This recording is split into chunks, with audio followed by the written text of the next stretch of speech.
भाई मुझे तो सोच के ही हंसी आ रही है, अगर ये चीज डब्ल्यूडब्ल्यू ने रेसलमेनिया के अंदर कर दी ना तो फैंस तो फट ही जाने वाले हैं, क्योंकि सेथ रॉलिंस के अपोनेंट कोडी रोड्स नहीं बल्कि यहाँ पर कुछ सीन और है। मंडे नाइट रॉ की व्यूअरशिप में डब्ल्यूडब्ल्यू को भाई साहब इस हफ्ते बड़ा फायदा हो गया। रोमन रेंज के रेसलमेनिया के बाद के लिए कुछ स्पॉइलर है, और डब्ल्यूडब्ल्यू जा रही है इस साल फिर से सऊदी अरेबिया के अंदर, उसकी जो डेट आसपास की वो भी रिवील हो गई है। तो हर बार की तरह बहुत सारी बातें इस वीडियो के अंदर, आप लोग इस वीडियो को लाइक कर दो, वीडियो को लास्ट तक जरूर देखना। तो फिर देर किस बात की, शुरू करते हैं। Okay. Hello chatters, my name is Rohit and you are watching Wrestle Chatter.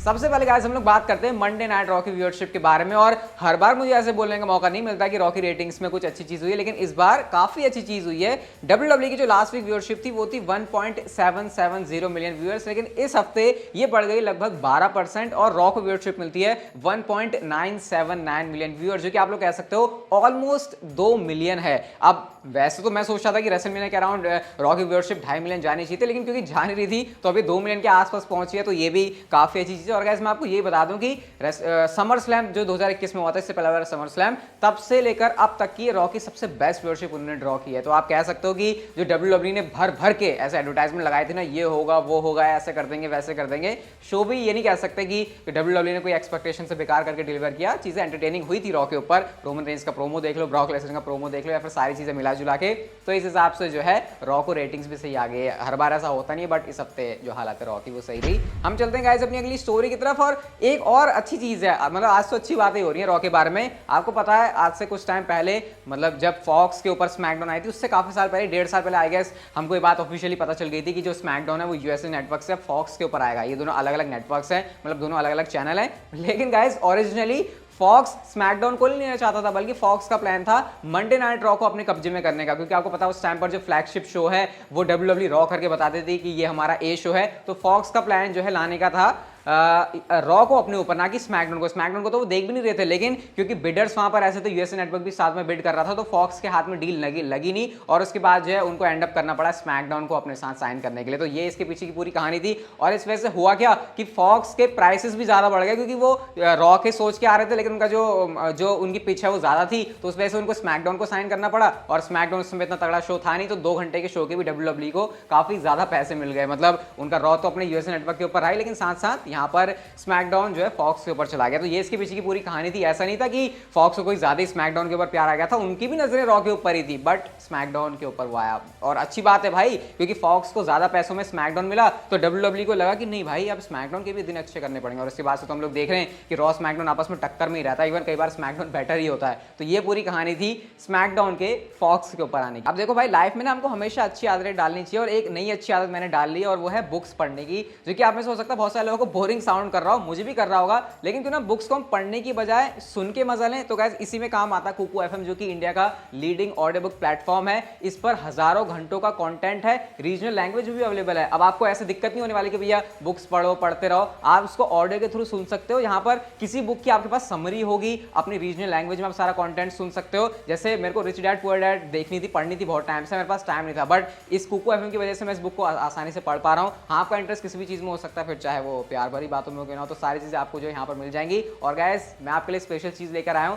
Description में आपको लिंक मिल जाएगा, वहां से आप लोग कुकू एफएम को ज्वाइन करो। और अगर आप WC50 कोड का यूज करते हो, तो जो एनुअल सब्सक्रिप्शन है ना कुकू एफएम का, जो 399 रुपए का होता है, ये आपको डिस्काउंटेड प्राइस पे 199 में मिल जाएगा। मतलब कि अगर आप इस समय कुकू एफएम का सब्सक्रिप्शन लेते हो, तो भाई आपके लिए यहाँ पर सारी फायदे की बात होने वाली है। ऊपर से कुकू एफएम जो हमारा इंडिया का ही प्रोडक्ट है, तो इसको हमको क्यों सपोर्ट नहीं करना चाहिए। एक बात ध्यान रखना लेकिन कि ये जो कूपन कोड है ना, वो शुरुआत के 250 यूजर्स के लिए, तो भाई जितनी जल्दी जाओगे आपका उतना ही फायदा है। तो फिर आप अपनी पसंद की बुक की समरी सुनो, कोई भी कंटेंट एंजॉय करो, किसी भी चीज की कमी यहाँ पर नहीं है, क्योंकि कुकू एफएम के ऊपर कैटेगरीज काफी सारी हैं। भाई देर किस बात की, डिस्क्रिप्शन से जाके कुकू एफएम को डाउनलोड करो, WC50 कोड का यूज करना मत भूलना, क्योंकि इससे आप कुकू एफएम का और भी ज्यादा फायदा उठा सकते हो। हम चलते हैं गाइस अपनी अगली स्टोरी की तरफ, और अंडरटेकर एंड रोमन रेंज की बात करते हैं। अब आप में से बहुत सारे लोगों की नजरों में अंडरटेकर और रोमन रेंज का मैच एक मेमोरेबल मैच है, मेरी नजर में भी है, बट अंडरटेकर की अगर माने तो उनके हिसाब से मैच उनके लिए कुछ और नहीं बल्कि एक प्योर डिसअपॉइंटमेंट था। उनका कहना यह था ये मैच आज मेरे को बहुत ज्यादा खलता है, क्योंकि मैंने इसमें वैसी परफॉर्मेंस बिल्कुल भी डिलीवर नहीं करी, उसके क्लोज भी नहीं करी जैसा मैं करना चाहता था और मैं कर सकता था। उन्होंने कहा मैं कोई एक्सक्यूज नहीं दूंगा कि मेरे हिप में प्रॉब्लम थी, मैं पूरी तरीके से फिट नहीं था। अब क्योंकि मैंने डिसीजन लिया था कि मैं रोमन रेंज के साथ मैच हासिल करूंगा, तो मैच बेकार होने के जो कॉन्सिक्वेंसेज है वो मुझे झेलने थे, और इसलिए मैं आज इसे भी झेल रहा हूं। लेकिन अंडरटेकर विश करते हैं कि अगर उनके पास मौका होता तो इस मैच को दोबारा से करते और वो इससे बेटर डिलीवर करते, क्योंकि अंडरटेकर की नजर में रोमन रेंज के साथ लड़ना एक बड़ी बात है। और रोमन रेंज जैसे सुपरस्टार के लिए वैसी बात कह रहे हैं, ये खुद रोमन रेंज के लिए उससे भी बड़ी बात है। तो ये यहाँ पर कुछ अंडरटेकर और रोमन रेंस के मैच के पीछे की कहानी है। वैसे काफ़ी स्पॉट्स थे उसमें ऐसे जो कि बहुत ज़्यादा डल लगे, काफ़ी बॉचेस थे, बट खैर इसमें अब जो होना था भाई वो हो गया, अंडरटेकर फिट नहीं थे। बट इस बात की खुशी है कि अंडरटेकर WWE से गए, रिटायर हुए, एक प्योर मस्त एंटरटेनिंग मैच देखे जो कि था अगेंस्ट एजे स्टाइल्स, और आपको पता है तो बोनियाड मैच था। हम चलते हैं गाइस हमारी अगली स्टोरी की तरफ और रोमन रेंस के कुछ स्पॉइलर के बारे में बात करते हैं। तो गाइज रेसलमेनिया के बाद रोमन रेंस के लाइव इवेंट के अंदर कुछ WWE मैचेस एडवर्टाइज कर रही है, जहां पर 16 अप्रैल को जो मैच है रोमन रेंस का वो है Roman Reigns versus Drew McIntyre versus Seth Rollins, और उसके बाद उसके नेक्स्ट डे जो इवेंट है वहां पर शेड्यूल्ड है रोमन रेंस और ड्रू मैकिंटायर का मैच।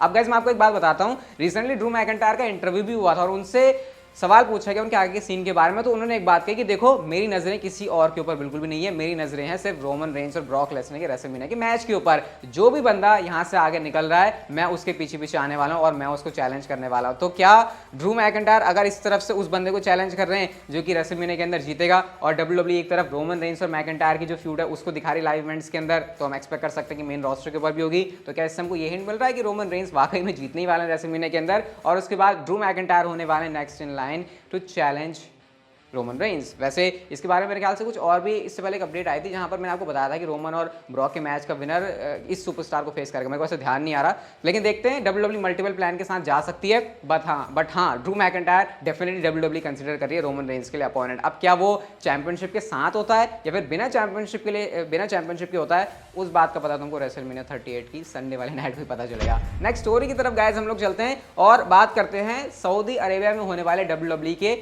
प्रीमियम लाइव इवेंट के बारे में। तो गाइस आपको पता है हर साल WWE जो है 2 बार इवेंट प्लान करती है सऊदी अरेबिया के अंदर। इवन अब तो WWE ऐसा भी सोचते हैं कि 2 यार कम हो गए, चलो 3 करते हैं। बट फिलहाल के लिए मैं आपको ये बता दूं कि WWE का TLC प्रीमियम लाइव इवेंट को सऊदी अरेबिया में करवाने का प्लान है, और ये जो WWE इवेंट प्लान कर रही है वो है सितंबर के महीने में। अब आपको पता है 2021 में TLC प्रीमियम लाइव इवेंट हुआ ही नहीं था, मतलब 2021 में TLC हमको देखने को नहीं मिला था, तो TLC का इस तरीके से रिटर्न होगा और WWE उसको जो है सऊदी अरेबिया के अंदर करवाएगी। और वैसे भी आपको पता है WWE एक जो ट्रेडिशन को फॉलो कर रही थी ना कि सुपर शोडाउन ही होगा, क्राउन जूल ही होगा या फिर ग्रेटेस्ट ऑल एवर, ऐसे करके इवेंट होंगे कुछ यूनिक वाले, उसको WWE ने तोड़ा जब उन्होंने एलिमिनेशन चेंबर ही सऊदी अरेबिया के अंदर करवा दिया। तो हम लोग एक्सपेक्ट कर सकते हैं कि जो WWE के ऑलरेडी एग्जिस्टिंग पेपर व्यूज उसको WWE सऊदी अरेबिया के अंदर जो है आसानी से करवा सकती है। तो इस हिसाब से TLC जो है प्लान हो रहा है। अब TLC वो नहीं रह जाएगा जो यूएसए के अंदर होता था। आपको पता है लेवल WWE किसी भी प्रीमियम लाइव इवेंट का बढ़ा देती है सऊदी अरेबिया में जाके, क्योंकि उनके मोटे पैसे खर्च भी हो रहे होते हैं और उससे मोटे मोटे पैसे उनको मिल भी रहे होते हैं। तो इस साल के TLC से आप लोग ज्यादा बड़ी चीजें एक्सपेक्ट कर सकते हो। नेक्स्ट गाइस हम लोग बात करते हैं पॉल हेमन के बारे में। तो पॉल हेमन ने रिसेंटली इस बात को कंफर्म कर दिया है कि WWE के साथ उन्होंने लास्ट ईयर ही एक लंबी चौड़ी डील साइन कर ली है। उनका कहना यह था कि देखो मेरे सबको पता है लास्ट ईयर जो मेरा कॉन्ट्रैक्ट खत्म हो रहा था, WWE ने मुझे कॉन्ट्रैक्ट ऑफर किया, और वो ऐसा कॉन्ट्रैक्ट उन्होंने मुझे ऑफर किया ना कि कोई बेवकूफ गधा इंसान ही होगा जो इस कॉन्ट्रैक्ट को नहीं लेगा, इस ऑफर को नहीं लेगा। तो मेरे पास कोई ऑप्शन था नहीं और मैंने जो WWE के साथ डील साइन कर ली है। और अब तो आपको पॉल हेमन, मेरे ख्याल से जिस हिसाब से पॉल हेमन बोल रहे हैं, एटलीस्ट 5 साल के लिए तो उन्होंने WWE के साथ अपने आप को लॉक कर लिया, वो कहीं भी नहीं जाने वाले। और मुझे लगता भी नहीं है उनको कहीं WWE वैसे भी छोड़ने वाले, क्योंकि इतना इंपॉर्टेंट उनका रोल होता है। अगर टेलीविजन के ऊपर नहीं है तो भाई बिहाइंड द सीन उनके काम चल रहे होते हैं। तो पॉल हेमन तो भाई WWE के लिए ऐसा जेम है जिसको मुझे नहीं लगता उनको कभी छोड़ना चाहिए। अगर पॉल हेमन को भी छोड़ देना भाई तुमने विंस मैकमैन, फिर क्या ही बोले यार तुम्हारे बारे में। खैर जो भी है, पॉल हेमन ने WWE के साथ एक लंबी चौड़ी डील साइन कर ली है। हम चलते हैं गाइस हमारी आज की नेक्स्ट एंड फाइनल स्टोरी की तरफ। और जब मैंने ये चीज़ पढ़ी उसके बाद मैंने इंटरनेट के ऊपर देखा कि किस तरीके से WWE यूनिवर्स इसके ऊपर रिएक्ट कर रहा है, ये कुछ अलग ही है, कुछ अजीब ही है। अब आपको पता है सेथ रॉलिंस को रेसलमेनिया के अंदर अपोनेंट मिलने वाला है, एक्सपेक्टेशन है कि वो सुपरस्टार कोडी रोड्स होने वाले हैं। ठीक है, हम अभी तक मान रहे हैं कि सेथ रॉलिंस और कोडी रोड्स का ही मैच होगा रेसलमेनिया 38 में, लेकिन guys out of nowhere PW insider की तरफ से रिपोर्ट ये आती है कि शेन मैकमैन शेड्यूल्ड हैं रेसलमेनिया 38 के लिए, यानी कि रेसलमेनिया 38 की जो भी एक्टिविटीज होने वाली हैं उसके लिए WWE शेन मैकमैन को बुला रही है। अभी इस पॉइंट पर ये चीज क्लियर नहीं है कि क्या शेन मैकमैन टेलीविजन के ऊपर तो नहीं, प्रीमियम लाइव इवेंट के अंदर आएंगे या फिर नहीं, लेकिन WWE ने शेन मैकमैन को बुला लिया है। अब आपको कुछ टाइम पहले पता होगा रॉयल रंबल पर शेन मैकमैन इस तरीके से मैच किया था, इनकी लड़ाई वगैरह हुई थी और विंस मैकमैन ने शेन मैकमैन को कहा था कि भाई तू चल यहां से सरक। उसके बाद सेथ रॉलिंस के साथ शेन मैकमैन के ओरिजिनली प्लान्स थे रेसलमेनिया 38 में एक सिंगल्स मैच के, लेकिन उसके बाद वो सारी चीजें WWE को निक्स करनी पड़ी और उसके बाद से ही सेथ रॉलिंस बिना किसी अपोनेंट के घूम रहे हैं। अब जब ये बात आती है डर्ट शीट की तरफ से कि शेन मैकमैन आने वाले हैं रेसलमेनिया के अंदर, तो फैंस की स्पेकुलेशन ये है कि भाई हमने अलग ही ख्वाब सपने सजा लिए हैं। एक्चुअल में WWE का प्लान सेथ रॉलिंस और कोडी रोड्स का मैच करवाने का नहीं है, बल्कि फैंस को एक बहुत बड़ी डिसअपॉइंटमेंट देने का है एट रेसलमेनिया 38। जब सब एक्सपेक्ट कर रहे होंगे कि कोडी रोड्स आ रहे हैं, तब हियर कम्स ज़माने बजेगा और कितना बुरा गाया मैंने, ये वाला थीम सॉन्ग बजेगा और शेन मैकमैन होंगे सेथ रॉलिंस के अपोनेंट। ये चीज WWE रेसलमेनिया 38 के अंदर पुल आउट कर सकती है। ऐसी स्पेकुलेशन है फैंस की, ऐसी स्पेकुलेशन है फैंस की। अब अगर सच में ऐसा हो रहा है तो इमेजिन करो, सेथ रॉलिंस का थीम सॉन्ग प्ले हुआ, सब वेट कर रहे हैं, विंस मैकमैन का थीम सॉन्ग प्ले होता है और वह ऐसे पीछे करके कहते हैं योर अपोनेंट इज, और वहां से अगर शेन मैकमैन का थीम सॉन्ग प्ले हुआ तो क्राउड का क्या रिएक्शन आने वाला है। क्योंकि वैसे सेथ रॉलिंस और शेन मैकमैन के मैच से किसी को भी प्रॉब्लम नहीं है, लेकिन जब एक्सपेक्टेशन तुमने कोडी रोड्स और सेथ रॉलिंस के मैच की लगाई हुई है और उस टाइम पर WWE अगर ऐसा कर दे तो आप सोच ही सकते हो कि क्या ही होने वाला है रेसलमेनिया के अंदर। वैसे अगर सेथ रॉलिंस और कोडी रोड्स का ही मैच हो रहा है रेसलमेनिया के अंदर, तो स्टिल WWE हो सकता है शेन मैकमैन को यहाँ पर इन्वॉल्व करे, क्योंकि अगर वो शेन मैकमैन को लेकर आ रही है तो क्या पता उनको कोई रोल दे दे, क्या पता हमको ऐसे दिखाया जाए कि भैया शेन मैकमैन अपोनेंट है, शेन मैकमैन के साथ सेथ रॉलिंस का मैच हो गया, उनको हरा दिया, लेकिन विंस का मेरा तो मन अभी भी नहीं भर रहा, मैं तेरे लिए एक और अपोनेंट लेके आऊंगा और उसके बाद कोडी रोड्स आ जाएं, तो शायद ऐसा भी कुछ हो सकता है। लेकिन हाँ, शेन मैकमैन की ये रिपोर्ट आना कि वो आ रहे हैं रेसलमेनिया के लिए, ये फैंस की जो धक-धक है उसको बढ़ा रहा है। अब आपके क्या रिएक्शन होंगे अगर कोडी रोड्स और सेथ रॉलिंस की बजाय शेन मैकमैन और सेथ रॉलिंस का मैच होता है? भाई इंटरनेट के ऊपर तो मुझे लग रहा है कि ऐसे आग लग जाने वाली है WWE के सारे डिजिटल प्लेटफॉर्म्स के ऊपर। लेकिन गाइस फिलहाल के लिए वाली वीडियो यहीं तक की थी। कुकू एफएम को डिस्क्रिप्शन से जाकर डाउनलोड करो, कूपन कोड को यूज करना मत भूलना। ये वाली वीडियो गाइस अगर अच्छी लगी तो लाइक शेयर सब्सक्राइब और नोटिफिकेशन बेल को आप लोग ऑन कर सकते हो। And see you guys in my next video.